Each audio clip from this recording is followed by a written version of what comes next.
Places and Spaces here on WJAZ, another place and space. And as you can tell, this is quite different from any place I've ever been. We're here today on the Williamsburg Bridge. And the Williamsburg Bridge is located in Manhattan's Lower East Side from Delancey Street and crosses the East River into Williamsburg, Brooklyn. The bridge was built in 1903. Now, for me to be here on top of this bridge, it's gotta be for the music, and it is. It's for the great Sonny Rollins, the great tenor saxophonist, otherwise known as Saxophone Colossus, Tenor Madness, also known as Nuke, because of his likeness to the great Don Newcombe, the great Brooklyn Dodger. Now, Sonny Rollins was Harlem-born, a leader of the hard bop movement. Now, the hard bop movement, in case you didn't know, was R&B, gospel, funk, rhythm and blues. And he was one of the leaders along with Miles Davis, Horace Silver, Clifford Brown, and the great Max Roach. Sonny Rollins was often compared to Coleman Hawkins, and he was a person that many musicians looked at as representative of the new generation of hard bop musicians in the 1950s. Now, Sonny Rollins had many awards. He had accolades, fame, success, all of the things, all of the trappings that one would think you would be happy about. But Sonny Rollins wasn't. One reason was because of not getting the royalties that he was supposed to get from music that he wrote. He wasn't getting paid. He was also tired of all the jazz groupies, doing gigs that started to become like a job. And most importantly, he wasn't happy about his playing. And Sonny thought that he needed to improve his playing and just take a break from everything. And so Sonny just did that. I mean, he had it. He had no timetable of when he was going to return. This is 1959. But this was not the first time Sonny Rollins took a break. He did so in 1955, but for a different reason. It was to kick his drug habit while he was living in Chicago.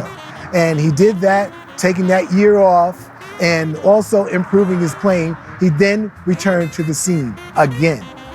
But it's 1959. And Sonny Rollins, as I said, has now taken a break. He's now moved down to the Lower East Side, leaving Harlem and moving into an apartment on Grand Street.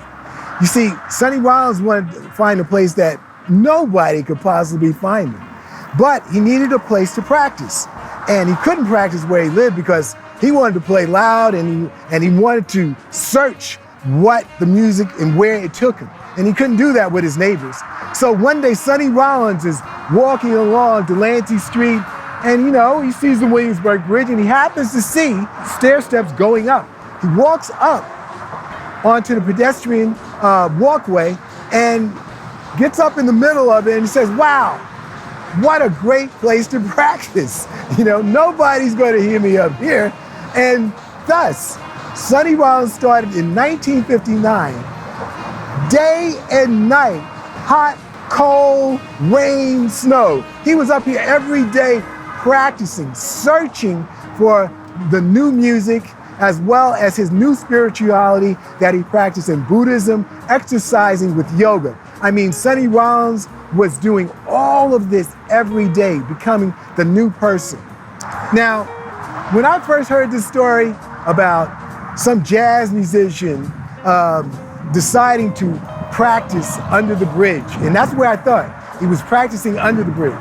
I didn't think he was practicing over the bridge, but it really did happen. Because in 1977, a true story, Sonny Rollins did a commercial for Pioneer Music, but the commercial took place on the Brooklyn Bridge. Now, why they did it on the Brooklyn Bridge? I guess it was more romantic. It was New York romantic, and it added to the myth of Sonny Rollins. And I also said, wow, Sonny Rollins really did do this.